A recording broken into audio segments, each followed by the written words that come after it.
Halo teman-teman, kali ini saya akan membagikan materi manusia sebagai makhluk yang berteknologi.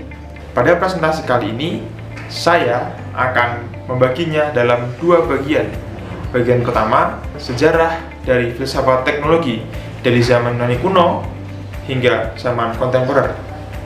Nah, baru bagian kedua adalah saya akan mencoba menjelaskan manusia sebagai makhluk yang berteknologi dari bukunya Yepes Thorpe, Fundamentos de Antropologia, un ideal de la excelencia humana.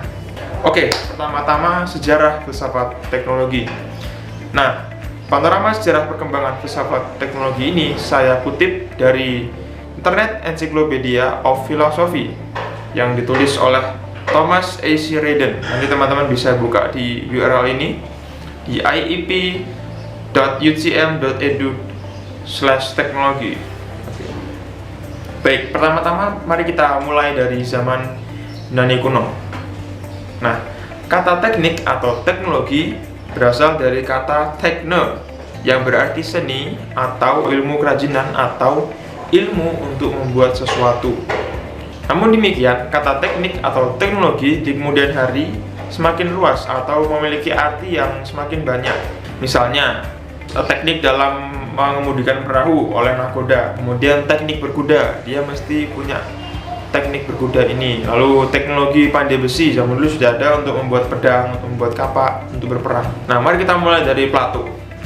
Plato dalam konsep kosmologinya, ia mengatakan bahwa ada demiurgos, di mana demiurgos ini adalah yang membuat segala sesuatu menjadi ada. Menurut Plato, segala hal yang ada di dunia ini bersumber dari satu sumber yang sama, dari satu agen, yaitu demiurgos sendiri. Namun demikian, murid dari Plato, yakni Aristoteles, berbeda pendapat dengan gurunya. Karena kita bisa tahu bahwa Aristoteles itu konsep filsafatnya lebih realistis, lebih real daripada Plato, yakni yang lebih ke dunia ide. Nah, Aristoteles juga menekankan bahwa manusia memiliki perbedaan dengan hewan atau dengan makhluk-makhluk yang lain, di mana manusia mempunyai akal budi, mempunyai kehendak, mempunyai hal-hal yang berbeda dengan hewan yang hanya sebatas insting atau sebatas dorongan-dorongan stimulus saja.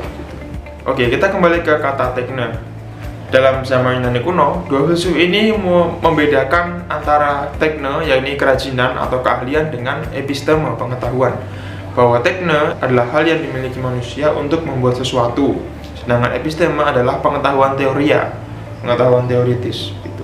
Kendati demikian, meskipun kedua hal ini, yaitu tekne maupun episteme berbeda, para filsuf Yunani kuno, khususnya Plato dan Aristoteles, juga menjelaskan bahwa kedua hal ini memiliki hubungan, terlebih dalam membuat sebuah hal, membuat sebuah alat dari episteme, pengetahuan teoria, dan juga kerajinan-kerajinan. Jadi bisa digabungkan untuk membuat suatu hal. Oke, sekarang kita berlanjut ke abad modern. Nah, kita tahu sendiri nih bahwa di abad modern mulai gencar-gencarnya atau mulai bangkitnya Renaissance ya. Renaissance adalah kata atau istilah yang berasal dari bahasa Prancis yang artinya adalah kelahiran kembali.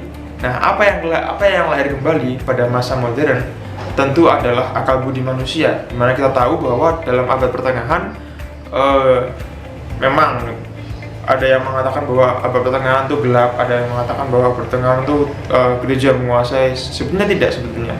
Tapi memang itulah konsep yang ada dalam benak banyak umat manusia. Nah, soal abad pertengahan nanti akan dijelaskan dalam vlog-vlog yang lainnya. Oke, sekarang kita akan fokus dulu ke soal filsafat teknologi yang ada di filsafat modern. Nah, pada pertengahan abad ke-19 ada seorang filsuf yang bernama Francis Bacon. Francis Bacon tidak membuat pembedaan yang spesifik antara teknologi maupun sains. Ia justru menggabungkannya. Menurut Francis Bacon, teknologi adalah sesuatu yang penting yang bisa membantu kehidupan manusia dalam perkembangan dan juga dalam banyak hal. Teknologi ini sangat berguna bagi manusia. Teknologi juga mampu mengembangkan taraf hidup manusia yang tadinya ya sangat primitif, namun dengan adanya berbagai teknologi yang semakin berkembang, maka teknologi ini mampu membantu kehidupan manusia dalam bekerja, dalam mencari nafkah, dalam menghidupi kesehariannya. Nah, Bacon terkenal dengan ungkapannya, yakni knowledge is power atau pengetahuan adalah kekuatan. Mengapa demikian? Maksud dari Bacon adalah bahwa pengetahuan mampu membuat kita memiliki kemampuan yang melebihi hal-hal alamiah yang ada dalam diri kita. Nah, dengan adanya pengetahuan kita bisa mengembangkan akal budi, bisa mengembangkan kerajinan yang tadi, bisa mengembangkan kehidupan masyarakat, kehidupan sosial, dan semacamnya. Nah, dengan pendapat Bacon yang demikian yang menekankan bahwa pengetahuan adalah kekuatan, ia juga sebetulnya hendak mengkritik pendapat para filsuf Yunani kuno dan juga terlebih abad pertengahan di masa skolastis, di mana ya kita tahu sendiri bahwa misalnya Katolikan atau prinsip-prinsip ketuhanan kurang mengedepankan soal akal budi manusia gitu. Meskipun sebetulnya pendapat soal abad pertengahan yang gelap ini juga kurang tepat sebetulnya. Menurut Bacon, keahlian dan teknologi memiliki 3 peran penting. Pertama adalah pengetahuan kita dapat berguna untuk observasi atau eksperimen. Nah, dengan adanya teknologi dan pengetahuan, kita mampu membuat sebuah observasi atau eksperimen untuk mengembangkan sains. Demikian juga mengenai filsafat, dengan adanya teknologi, itu semakin membantu kita untuk mengetahui lebih dalam tentang dunia ini. Dengan adanya instrumen, alat, dan sebagainya itu, berbagai penelitian filosofis maupun saintifik semakin terbantu dan menjadi berkembang dengan lebih baik. Nah, pengetahuan manusia juga ya berguna bagi manusia terlebih dalam menguasai alam dan memperoleh keuntungan-keuntungan yang berguna bagi hidup manusia, karena tadi itu adalah tujuannya adalah untuk meningkatkan taraf hidup manusia. Teknologi mesti menjadi dasar empiris bagi manusia untuk memahami alam. Nah, itu tadi adalah pendapat mengenai teknologi dan pengetahuan di zaman modern. Nah, sekarang kita beralih lagi ke masa kontemporer. Nah, ini sudah mulai abad ke-20 ke atas nih. Oke, salah satu filsuf yang ya pernah mengkaji soal filsafat teknologi adalah Martin Heidegger.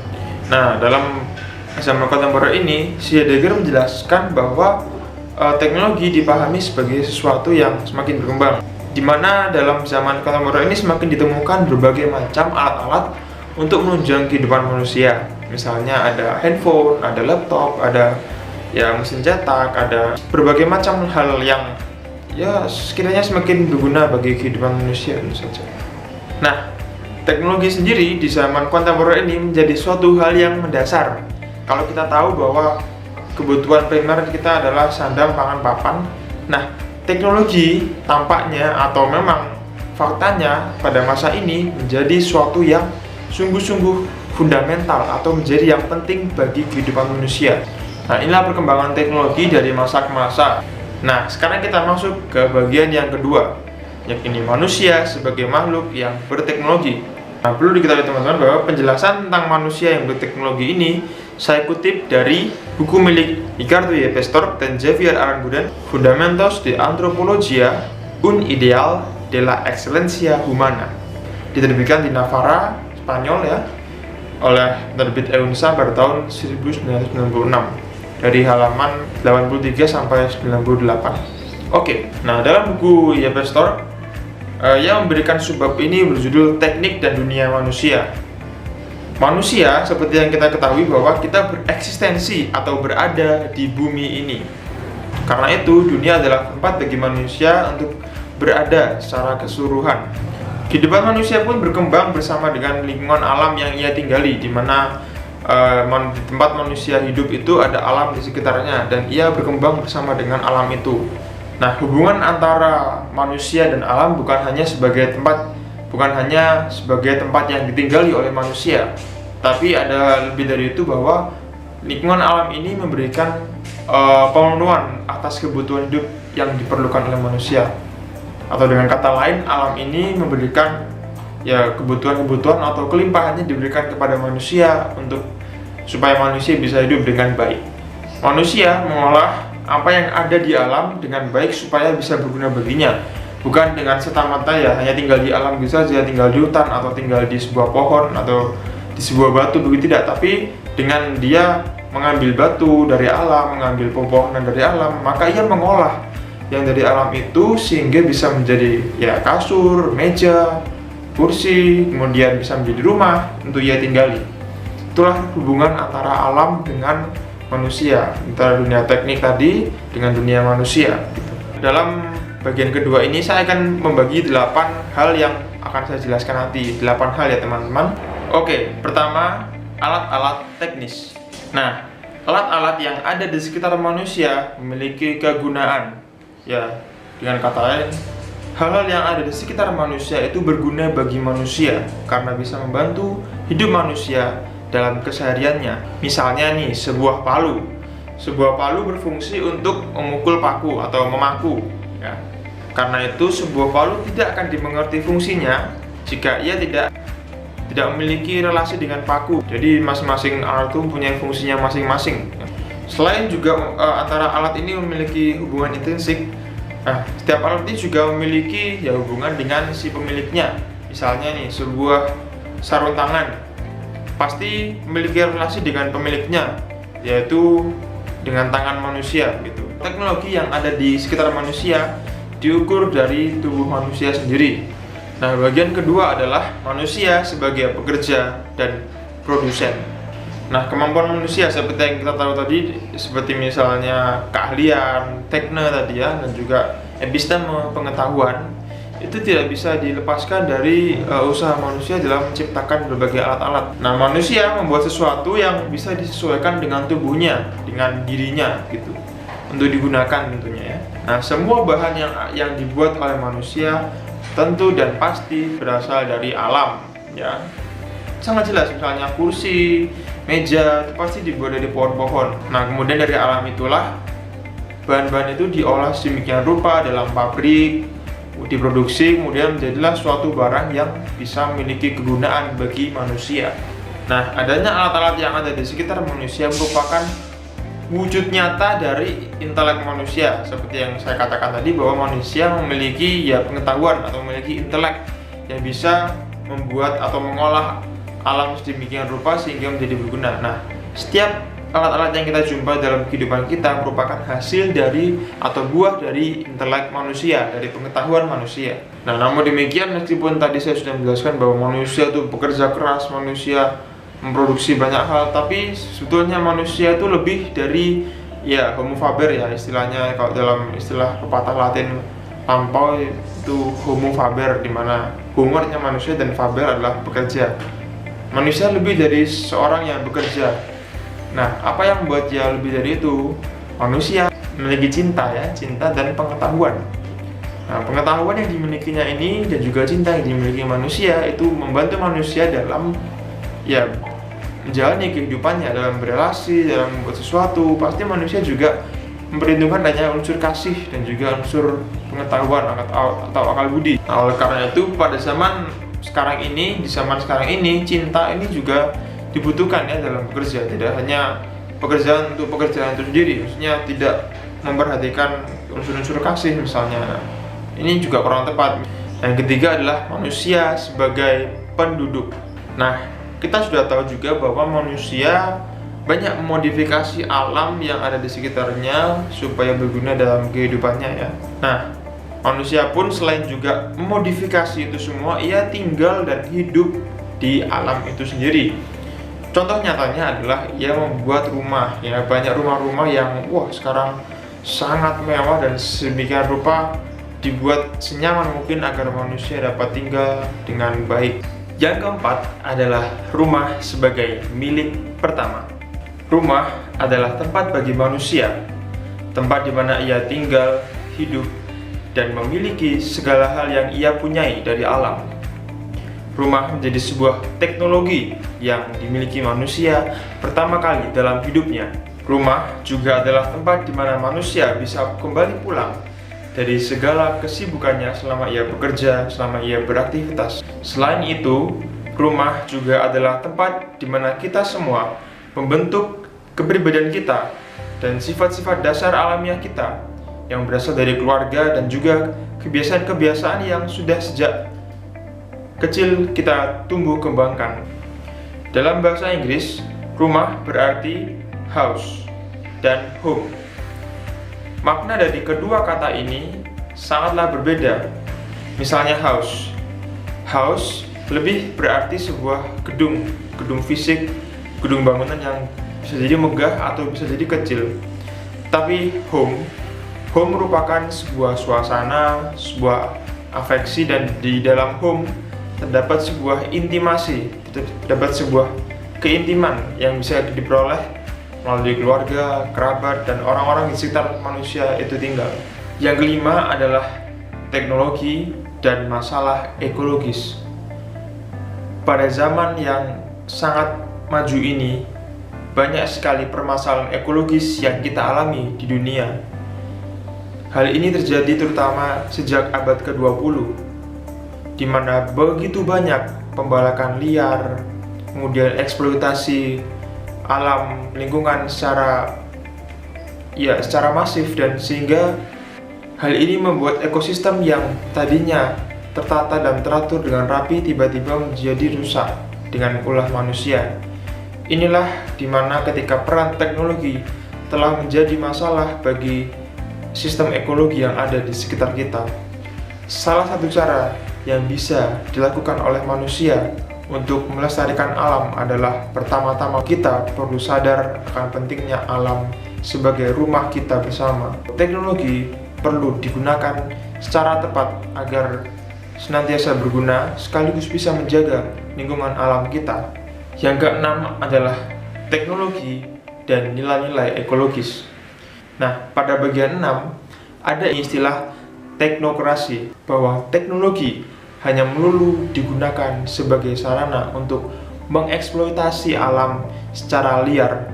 Oleh karena itu, J.P. Storr mengatakan bahwa perlunya ada nilai-nilai ekologis yang kita perjuangkan bersama agar alam ini tetap menjadi lestari. Misalnya adanya sampah yang sangat banyak, maka hal yang perlu kita lakukan sebagai nilai ekologis adalah mendaur ulang berbagai macam sampah. Dan yang ketujuh adalah perbuatan baik sebagai sikap terhadap alam dan makhluk hidup. Hal ini mau menjelaskan bahwa kita tidak bisa melulu menggunakan alam hanya untuk dieksploitasi dan digerus terus-menerus kekayaannya. Ada batasan untuk menggunakan teknologi terlebih dalam melestarikan alam. Oleh karena itu, perilaku yang baik atau perbuatan yang baik terhadap alam merupakan sikap etis yang berguna dan penting kita lakukan sebagai manusia yang hidup di tengah dunia ini. Dan yang kedelapan atau yang terakhir adalah pemaknaan terhadap sesuatu dan hal-hal yang perlu kita hindari sebagai manusia. J.P. Storr memberi contoh, misalnya salah satu aliran yang sangat bercirikan teknokrasi adalah instrumentalisme. Instrumentalisme adalah paham yang mengedepankan bahwa adanya alat-alat itu berguna untuk memberikan manfaat yang sebesar-besarnya bagi manusia, sehingga lupa akan pentingnya nilai-nilai ekologis. Oleh karena itu, sikap instrumentalisme perlu kita hindari bersama-sama, karena sikap ini hanya mementingkan kegunaan saja, tanpa memperhatikan aspek-aspek yang ada di tengah alam ini yang berkaitan dengan nilai-nilai ekologis. Nah, demikian teman-teman ke-8 hal yang sudah saya jelaskan tadi, di mana 8 hal ini juga berkaitan dengan manusia sebagai makhluk yang berteknologi. Dari apa yang sudah saya refleksikan ini, saya bisa menyimpulkan bahwa teknologi adalah sesuatu yang dibuat oleh manusia untuk membantu dirinya dalam mengerjakan segala aktivitasnya. Namun seringkali teknologi yang telah dibuat oleh manusia itu bisa merusak dan kadangkala menghancurkan alam yang indah ini. Oleh karena itu, manusia sebagai makhluk yang berteknologi tidak serta-merta merusak atau mengeksploitasi alam, tetapi perlu untuk juga ingat akan adanya sistem ekologi yang sudah tertata dengan baik. Nah, demikianlah presentasi atau pemaparan saya tentang manusia sebagai makhluk yang berteknologi. Apabila teman-teman ada pertanyaan atau ada kritik maupun saran terhadap video ini, silahkan beri komentar nanti di Classroom, dan nanti akan coba saya tanggapi dengan baik pula. Saya Theodorus Christian Gunawan, mahasiswa Fakultas Filsafat Universitas Katolik Widya Mandala Surabaya, mengucapkan selamat jalan. Sampai jumpa di video-video berikutnya. Salam filsafat.